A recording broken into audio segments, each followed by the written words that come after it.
Forbes BLK Atlanta. I am Monique Davis, your Forbes BLK Atlanta advisor. I am so excited for this next guest on BLK Executive Edge. She is a powerhouse in the tech industry, moving and shaking. And listen, she has a journey that you definitely don't want to miss.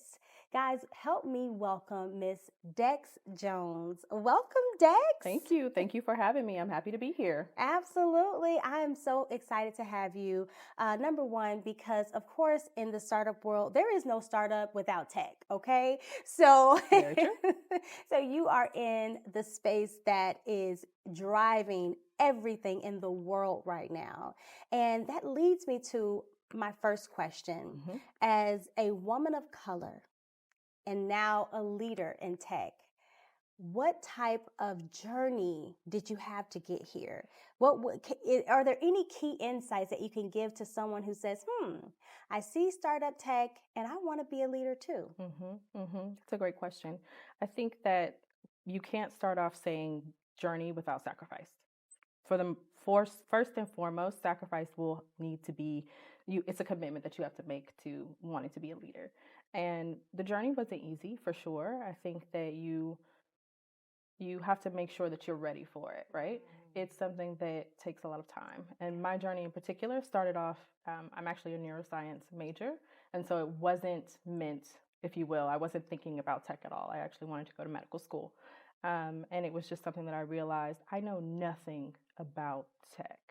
And it was kind of scary. So my first job out of college, I started off in tech and I just kind of climbed from there.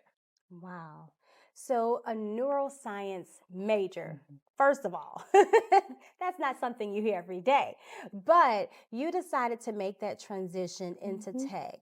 Now, again, as a person of color, I'll say this, it's already hard for us as females Mhm. to Mhm. be looked upon as leaders and to really build in that same segment. But what about you not only being female but also being a person of color? Yeah. Tell me, what are some things that you noticed, or some things that you were able to overcome, challenges? Yeah. Because I think it's just really important for the audience, especially for BLK Atlanta, for them to see, well, listen, she may make it look easy. However, Thank you. it was not. No. So share that journey with us.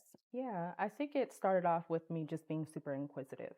I think a Mm, lot of people are afraid to ask questions. They are afraid to look out of place. yeah. But asking questions and being inquisitive about things that you don't know actually kind of helps get your foot in the door. People Mm, see that thirst and the curiosity and they want to share that. yeah. And so initially it was kind of hard because I was in a corporate space. I didn't start off in a startup space. Okay. And so everybody's kind of already positioned for the promotion, if you Yeah. will.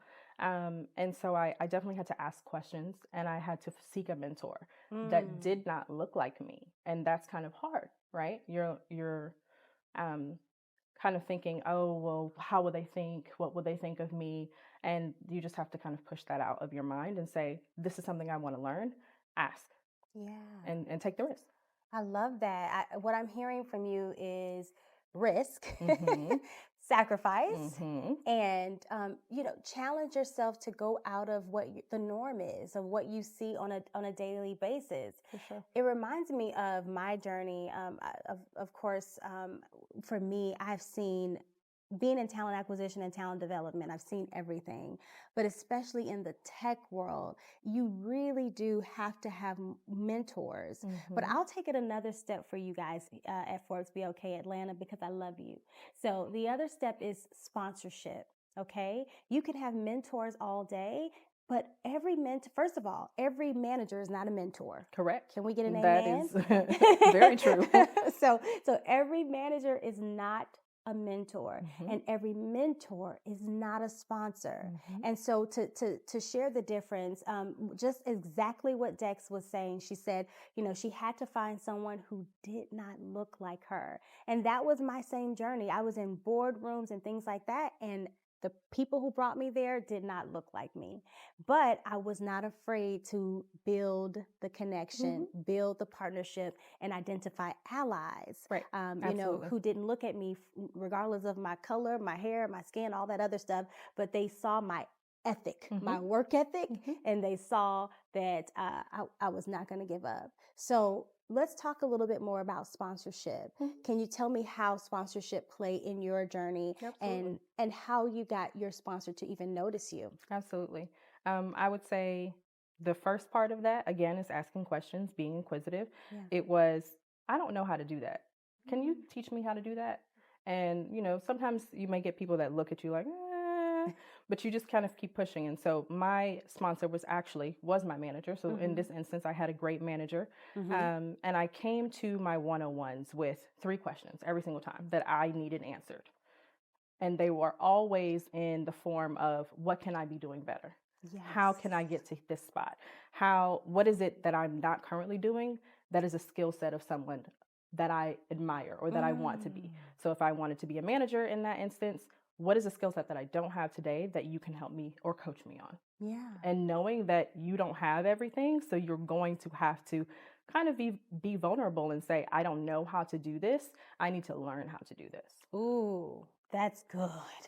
Oh, that's good. Can I tell you why that's so good? Absolutely. Because a lot of times we want to come into a space and pretend like we know it all. And another thing that I keep hearing from you really is tough skin, to be resilient. Because I'm going to tell you something. If I didn't ask those tough questions, and I know the same for you, if we didn't ask those tough questions like, hey, what am I doing wrong here? How do you receive me? How do you think others perceive me right now? And being able to hear the answers. I had one person, I was being real. I had a real moment because I was ready. I was like, I'm ready to be a leader. And they said, okay, Monique, here's the thing. You have to practice active listening. You are waiting for people to stop talking and hurry up and give out the answer. Absolutely. And he said, you got to just chill. And this is a guy that was not my same hue, okay? He was like, you got to chill. Because I wanted to be, I know everything. I want to help everybody. I have a solution. Yes. But no, I didn't. I'll give you an example. I'll give you an example. I was not promoted to manager the very first time I applied. Yeah. And when I tell you that hurt my ego because I was prepared. Yeah. I had all of the interview questions. I was ready to go. I had been a mentor mentor to other people. I had a great mentor. And when I was denied that promotion, I was devastated. I was like, how dare you? Like, I've done it. I have the mentor. He's not the same hue as me. What are we doing wrong? And instead, you know, I had to take a step back and say, well, there was obviously something that a different candidate had that I didn't have. Yeah. So you have to take yourself out of that hurt, wounded, high ego or egotistical person and say, okay. So then you just ask, what was it that I could have done better? Yeah. I understand that this person had X, Y, and Z. Can I do something? So it took me 6 months, but I took 6 months and I listened and I learned data and I learned exactly reporting to metrics, executive speaking, executive communication, presence and perception, really big. And then I became a manager. Yeah. But that 6 months, it was a growth period. It was being uncomfortable. It was knowing that I needed something and I had to work on something. I love that answer. That is so real. Listen, guys, is this not real? This is what you need to hear because a lot of you think you may be ready for that next level. And this is the edge that you need, that you're not ready. Very true. It's true. Because, I mean, it's just like this. I take it as like, for those, I'll do a baking analogy for those who like cornbread like myself. I probably eat a little bit too much of it. But anyways, so with cornbread, if you take it out too soon, it just doesn't taste right. It's a little bit icky. It's a little bit, sticky. And if you put it in too long, of course, it's too hard, but it's a certain amount of time that it needs to bake. Absolutely. So it can be just right. And so you baked for 6 months. 6 months.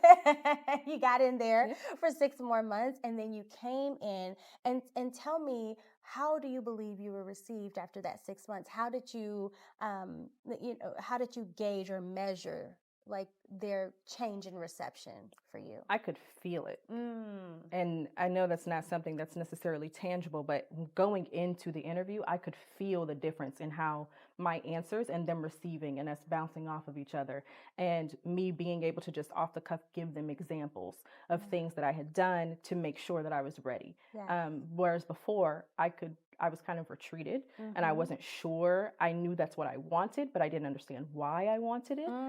This time around, I not only had the skill set, but I understood why it was important to me, why I was so passionate about being a leader, and that made a difference. See there, wow. Wow. What happens when we're just patient and we just allow the process to process, okay? And we don't want to do that. We don't. It's hard, right? Mhm. And just to hear that this was your journey, and and as you can see, you're a regional director. Mhm. Tell us about what you what can you see in about 5 years in terms of just leadership, technology, women of color? What do you see in the next 5 years for those three different Yeah. categories? I can tell you what I see now, and I can tell you also what I want to see. Yes. Cool. So, what I see now is not enough women in leadership and not enough women of color or people of color in leadership. I can tell you that technology is definitely the future, as we all know, and it's not slowing down for anyone. So, if you are not currently wanting to know about technology or kind of shy or just you just don't know, now's the time, even if you don't want to be in the tech space, to learn about it because it's approaching and it's going to be taking over, very common everyday things. Yeah. And so that's where we're headed. I would say what I would like to see is more people going out on a limb and thinking about how tech interacts with the current space that they're in. I don't think people think about, healthcare tech. How will technology influence libraries?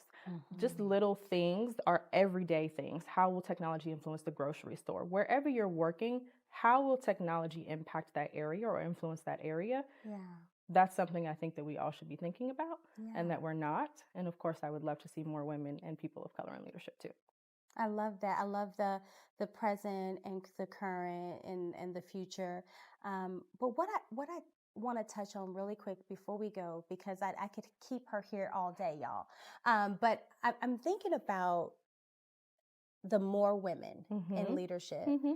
And what I believe it takes is more women that look like us to sponsor those women. Absolutely. A lot of times we want to be the golden child. We're the woman, we're the only female in the boardroom, and we want to be the only female in the boardroom. We want to be the only person of color that these leaders are leaning on. And and Sean Ellenrate is the person who connected us. Yes. And what I love about him and what he knows about me is that's the opposite of my thought process. Complete opposite. I probably opened the door too much for people, but I get in trouble for it. But you know what? I rather err to the place of right than to close the door at all. I'd rather say, get a call, she acted up when she got up in here than to say, you never opened the door. You know what I mean? And so a lot of people don't have that mindset. I would say. So, yeah, tell me. I would say it's funny. I have the same mindset as you. And the reason being is because we always wanted to see someone like us there. And when you get that influence or you have that influence, you should be helping the next person come up, right? That's right. Because the more people we see, the more comfortable we are to say, oh, I can do that. Yeah. I want to do that. Yeah. But if you don't see it, you don't know. So that's first. And second, honestly, the pressure of being the only one is not fun. Yeah. It's not fun at all, right? Why not have someone that you can lean on and depend on in the boardroom? There's no reason, and there's more than enough space for more women and more women of color or people of color. Diversity spreads that knowledge, and it shouldn't be dependent on just one person. Yes, I love it. I love it. So guys, if you're listening, you hear what we need. We need you, if you are a leader, if you are an executive, to step up. Look at someone who you may recognize that has the same hue as you and pull them up. Ask questions. Ask your peers and those around you, hey, what do you want to do next? What's your 5 years plan? Because that's the only way we'll begin to build BLK executives the way that they're supposed to be built. Not only from other sponsors, and which is not a bad thing, but also from us doing it ourselves. All right, guys. Listen, I thank you so much, Dex, for your time today and for being vulnerable and for sharing exactly what they needed to hear. Yeah. So, guys, listen, if you want to continue to hear conversations like this, make sure you stay connected to Forbes BLK Atlanta. I'm Monique, and I'm out.